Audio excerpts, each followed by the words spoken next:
My name is Ella, and for the past 2 years, I've been watching my husband, Mark, slowly fade away. When we first got the diagnosis of stomach cancer, I remember feeling like the floor had disappeared beneath my feet.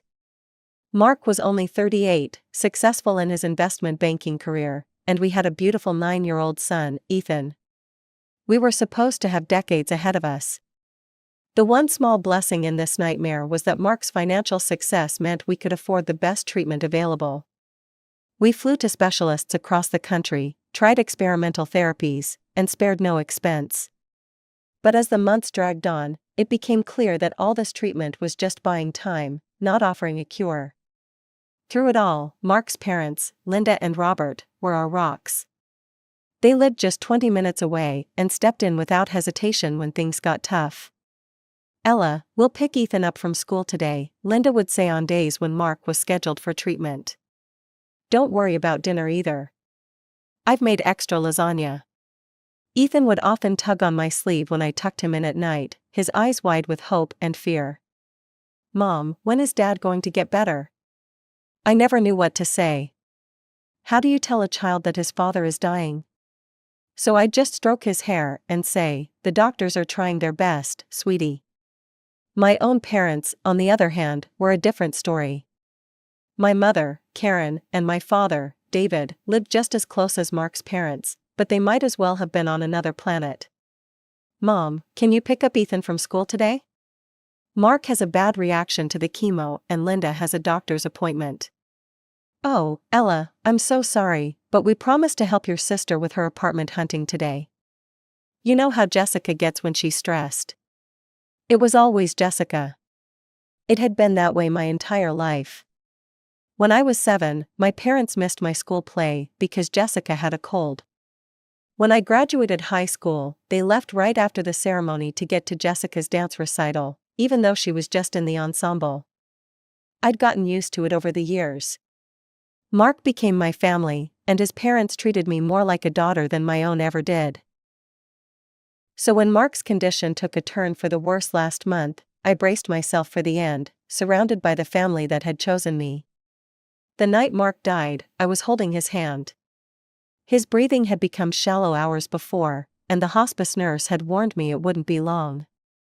"Ella," he whispered, his voice barely audible. "Take care of Ethan.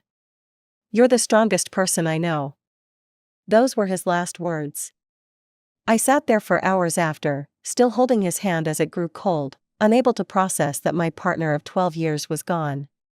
Linda and Robert arrived at the hospital within an hour of my call, their faces etched with the same grief that was consuming me. "We're here, sweetheart," Linda said, wrapping her arms around me. "We'll always be here."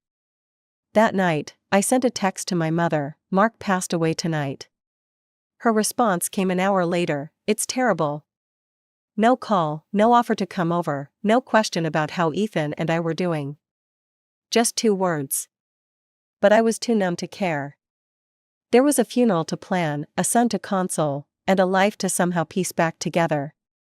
The days after Mark's death passed in a blur of funeral arrangements, paperwork, and trying to explain to Ethan that his father wasn't coming home.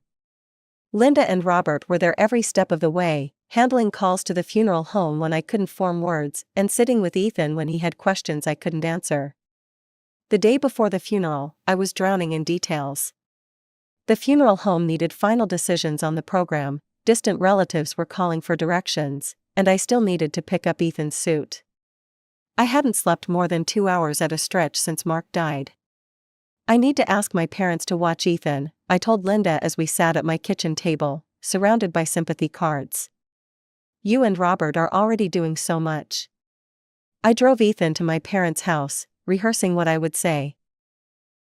When we arrived, my mother opened the door wearing a light jacket, purse already in hand. "Ella, this isn't a good time," she said, not even inviting us in. "We're just heading out." "Mom, please, it's just for a few hours. I have to finalize everything for the funeral, and..." "We've had these plans for weeks," my father cut in, appearing behind my mother. "We can't cancel now." Before I could argue further, they both stepped outside, locking the door behind them. We really have to go, my mother said firmly. I'm sure you can find someone else. They hurried to their car without so much as a goodbye to Ethan, who stood there confused and hurt. Once they drove away, I called my friend Sarah, who immediately agreed to watch him. After dropping Ethan at Sarah's house, curiosity got the better of me. I took a detour past my parents' house on my way home. Their lights were on, and Jessica's red Mazda was parked in the driveway. So that's the important plans, I muttered to myself, a bitter laugh escaping my lips. They weren't busy at all, they just preferred helping Jessica to supporting me, even now. That evening, I sent a message to our family WhatsApp group. Mark's funeral is at 11 a.m. on Thursday at Greenwood Chapel. Service will be followed by a small reception. I watched as the read receipts appeared next to my parents' and Jessica's names. No one replied. The night before the funeral, anxiety drove me to call my mother directly. Mom, you saw my message about the funeral tomorrow, right? It starts at 11. There was a pause on the line. Oh, Ella, I'm sorry, but we won't be able to make it. Jessica has booked several tables at Emilio's to celebrate her promotion. It's at noon, and we've already committed. I nearly dropped the phone. Mom, this is Mark's funeral we're talking about. Mark, who paid for the repairs on your house 3 years ago when the roof collapsed. Mark, who has been part of our family for over a decade. That was a long time ago, Ella, my mother replied coldly. We need to focus on the living, not the dead. Jessica needs our support right now. Before I could respond, she hung up. I immediately dialed Jessica's number, my hands shaking with anger and disbelief. Hey, she answered, sounding annoyed that I'd interrupted her evening. Jessica, Mom says you're having a party tomorrow at the same time as Mark's funeral. Can't you reschedule? Or at least push it back so they can attend the service first? No way, she scoffed, I can't change the reservation now. Everyone's already confirmed, and this promotion is a big deal. It's not like I can reschedule a funeral party or whatever. A funeral party? I repeated, my voice rising. My husband is dead, Jessica. The man who paid for your entire college education. That was ages ago, she dismissed. Look, my promotion is more important than some funeral. People die every day. Then she hung up too. I stood there in my kitchen, phone still in hand, utterly stunned. As if to twist the knife further, my phone pinged with a message from my mother. Stop pressuring your sister. Her celebration is more important than some funeral. She's worked hard for this promotion. The day of Mark's funeral dawned bright and clear, a mockery of the darkness I felt inside. The service was beautiful in its simplicity. Mark had never been one for elaborate displays, and the modest chapel was filled with people who had genuinely cared for him, colleagues, friends, neighbors, and family. His family, anyway. During the eulogy, I spoke about Mark's generosity, his kindness, and his unwavering devotion to our son. Ethan sat between Linda and Robert, who held his hands as tears streamed down his face. After the service, several people approached me, offering condolences and asking about my parents' absence. I was surprised not to see your folks, Mark's college roommate said. Are they ill? They had a prior commitment, I replied stiffly, not wanting to elaborate. Linda noticed my discomfort and smoothly steered the conversation elsewhere. That night, after everyone had gone home, I sat alone in the living room, surrounded by sympathy cards and flower arrangements. The house felt impossibly empty without Mark, the silence so loud it hurt. My phone buzzed with a text from Jessica, hope the funeral went okay. Mom posted pics from my party. Got promoted to senior account executive. No condolences. No acknowledgement of what I'd just been through. Just a celebration of her accomplishment, complete with party emojis. I turned off my phone without responding and went upstairs to check on Ethan. He was sleeping soundly, clutching the teddy bear Mark had given him on his last birthday. I crawled into bed beside him, finding comfort in the steady rhythm of his breathing. For the next week, I moved through life in a fog. Linda and Robert came by daily, bringing food, taking Ethan to the park, helping me sort through Mark's belongings. My parents didn't call once. Not to check on their grandson, not to see how I was holding up, nothing. A week after the funeral, I received a call from Mark's lawyer, Mr. Simmons. "Mrs. Turner, it's time to discuss Mark's will," he explained. He was quite thorough in his preparations. Would tomorrow afternoon work for the reading? I agreed, and then called Linda and Robert to invite them. They'd been named in the will, of course, and Mark would have wanted them there.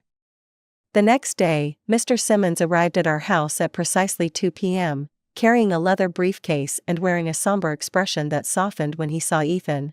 "Your father spoke of you often," he told my son, shaking his small hand formally. "He was very proud of you." We all settled in the living room, me, Ethan, Linda, and Robert, ready for what I expected to be a straightforward reading. Mark and I had discussed his wishes extensively during his illness, so there would be no surprises. But just as Mr. Simmons was about to begin, the doorbell rang. "Are you expecting anyone else?" Linda asked, looking confused. "No," I replied, equally puzzled as I went to answer the door. I nearly slammed it shut when I saw my parents and Jessica standing on the porch, all wearing expressions of exaggerated sympathy. "What are you doing here?" I asked bluntly. "We heard about the will reading," my mother said, trying to look past me into the house. "Mark wasn't a stranger to us, you know. We have a right to be here." "A right?" I repeated incredulously. "You couldn't be bothered to come to his funeral, but you have a right to be at his will reading?" My father cleared his throat. "Now, Ella, there's no need to bring up old grievances. We're here to support you." "Support me?" I laughed bitterly. "That's rich." But before I could shut the door, my mother gently pushed past me, with my father and Jessica following close behind. "We're family," she said firmly, as if that explained everything. I stood there, stunned by their audacity, as they made their way to the living room. Linda and Robert's faces darkened when they saw who had arrived. "What are they doing here?" Robert whispered when I returned. "I have no idea," I replied, my hands shaking with anger. "But I'm not going to make a scene in front of Ethan." Mr. Simmons, ever the professional, merely raised an eyebrow before continuing. "Shall we proceed with the reading of the will?" My parents and Jessica sat on the couch opposite Linda and Robert, with Ethan beside me in an armchair. The tension in the room was suffocating. I, Mark Andrew Turner, being of sound mind, declare this to be my last will and testament. Mr. Simmons began reading from the formal document. Mark had left everything meticulously organized. To his parents, he left $200,000, enough to ensure their comfortable retirement and to thank them for their unwavering support throughout our marriage and his illness. "We never expected," Linda began, her voice breaking as Robert held her hand tightly. Then came the main provisions. To me, he left our house, 2 apartments in the city center that I hadn't even known he owned, and $400,000 in liquid assets. "The apartments generate significant rental income," Mr. Simmons explained. "Mark purchased them as investments 3 years ago." I sat there, stunned by the extent of Mark's planning. He'd ensured Ethan and I would be financially secure, no matter what. As Mr. Simmons continued reading, I noticed my mother's expression change from feigned sympathy to undisguised interest. Jessica sat up straighter, suddenly paying attention. When the lawyer finished, my mother clapped her hands together. "Well, this is wonderful news, isn't it? Ella, you're quite well off now." The room fell silent. Linda and Robert stared at her in shock. "I mean," my mother continued, oblivious to the tension, "with 2 apartments and all that money, you can certainly help out family now. Jessica has been struggling with rent on her place, haven't you, dear?" Jessica nodded eagerly. "It's so expensive these days. And you have 2 apartments just sitting there." I couldn't believe what I was hearing. My husband wasn't even cold in his grave, and they were already eyeing his assets. "You should give one of those apartments to Jessica," my father chimed in, as if it were the most reasonable suggestion in the world. "What do you need 2 for anyway?" I stood up slowly, my hands clenched into fists at my sides. Are you serious right now? You skip Mark's funeral for a party, ignore me and Ethan for a week, then show up uninvited to his will reading to demand his property? Now, Ella, my father started, his tone condescending, there's no need to be selfish. You're alone now, but you have all this wealth. You should share it. Selfish? I repeated, my voice rising. I'm not alone, I have Ethan. And everything Mark left is for his son's future. Every penny will go toward making sure Ethan has the best education, the best opportunities, the best life his father can no longer be here to provide. I watched as my parents and sister exchanged glances, their eyes flickering to Ethan with something that looked disturbingly like resentment. You're being ridiculous, my mother snapped. Jessica needs help now, not some child who won't even go to college for years. That some child is your grandson, Robert interjected, his voice tight with anger. And his father just died. My mother's face flushed with anger. Don't you dare tell me how to treat my own grandson, she snapped at Robert. We've been in this family longer than you have. And yet you've shown remarkably little interest in being part of it, Linda replied coldly. That's enough, I said firmly, my patience finally snapping. Ethan, can you go upstairs to your room for a little while? Take Mr. Simmons with you to show him your model airplanes. The lawyer, clearly relieved to escape the family drama, quickly stood and took Ethan's hand. I'd love to see your collection, young man. Once they were out of earshot, I turned to my parents and sister, no longer holding back. How dare you come into my house, days after my husband's funeral that you couldn't be bothered to attend, and demand his money? Mark worked his entire life to provide for me and Ethan. He battled cancer for 2 years, and in all that time, what help did you offer? None. You wouldn't even watch Ethan for a few hours. That's not fair, my father began, but I cut him off. No, what's not fair is that Mark spent thousands of dollars fixing your roof when it collapsed during that storm 3 years ago. What's not fair is that we paid for Jessica's entire college education when you claimed you couldn't afford it. Well, let me make something perfectly clear, I will not be giving any of Mark's money or property to you. Not now, not ever. Every penny will go to supporting Ethan and securing his future. That's what Mark wanted, and that's what will happen. My mother's face contorted with rage. You ungrateful bastard. After everything we've done for you.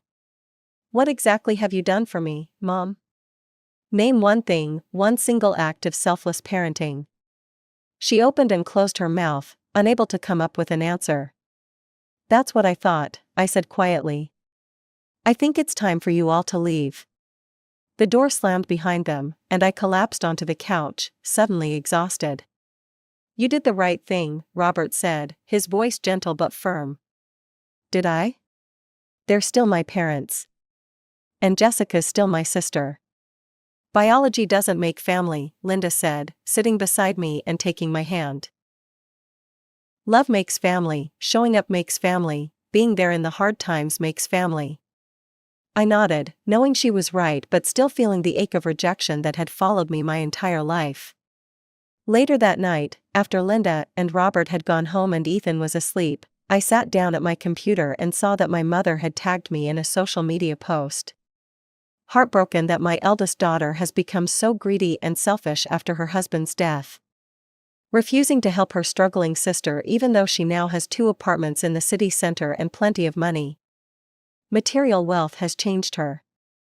I stared at the screen, watching as sympathetic comments poured in from relatives and family friends who only knew whatever twisted version of the story my mother had fed them. Don't let Ella get away with this. Family should help family. Poor Jessica, always struggling while Ella has everything handed to her. I felt a surge of anger unlike anything I'd experienced before. This was a new low, even for my mother, trying to publicly shame me into giving them Mark's money.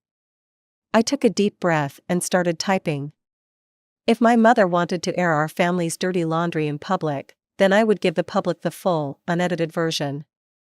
I'd been silent about this for too long, but since my mother has chosen to make our private family matters public, I feel I must respond. 3 days ago, we buried my husband, Mark, after his 2-year battle with stomach cancer. My parents and sister did not attend his funeral. Why? Because my sister had scheduled a party to celebrate her promotion on the same day, and they felt that was more important. For those who don't know, Mark helped my parents financially many times over the years, including paying for major repairs to their home and funding my sister's entire college education. Despite this, when I needed help during his illness, even just watching our son for a few hours, they were always too busy. Yesterday, they showed up uninvited to the reading of Mark's will. Upon learning that he had left me and our son financially secure, they immediately demanded that I give one of our rental properties to my sister because, and I quote, "she needs it more than some child." That some child is their 9-year-old grandson, who just lost his father. I share this not to hurt them, but because I'm tired of being painted as the villain in a story where I've only ever tried to be a good daughter, sister, wife, and mother.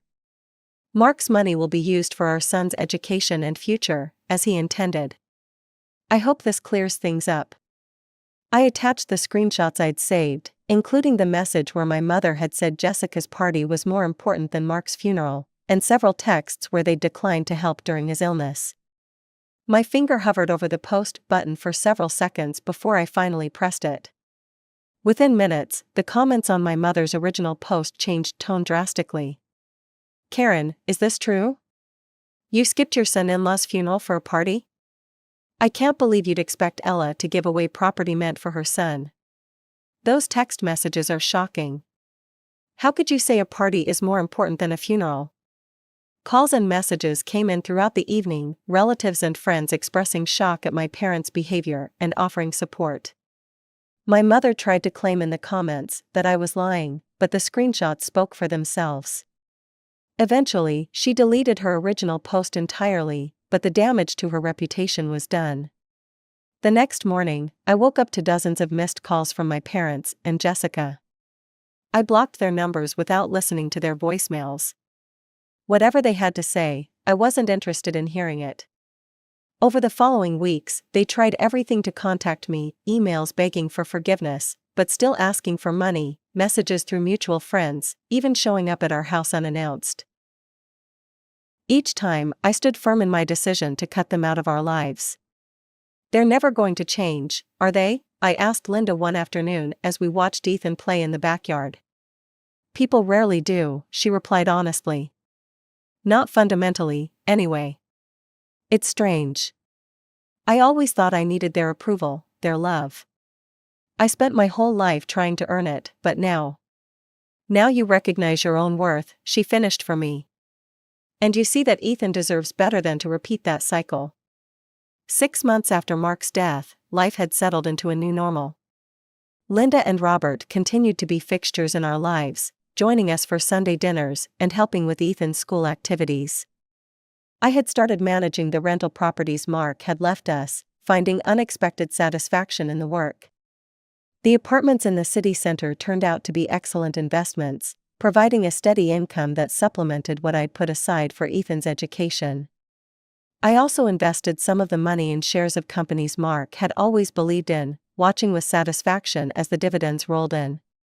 As for my parents and Jessica, I occasionally heard updates through the family grapevine. They were struggling financially. Apparently, Jessica had lost her job, and my parents were complaining about retirement costs. Each time, the messenger would awkwardly hint that perhaps I could help them out. My answer was always the same: "I'm sorry to hear they're having trouble, but my responsibility is to my son."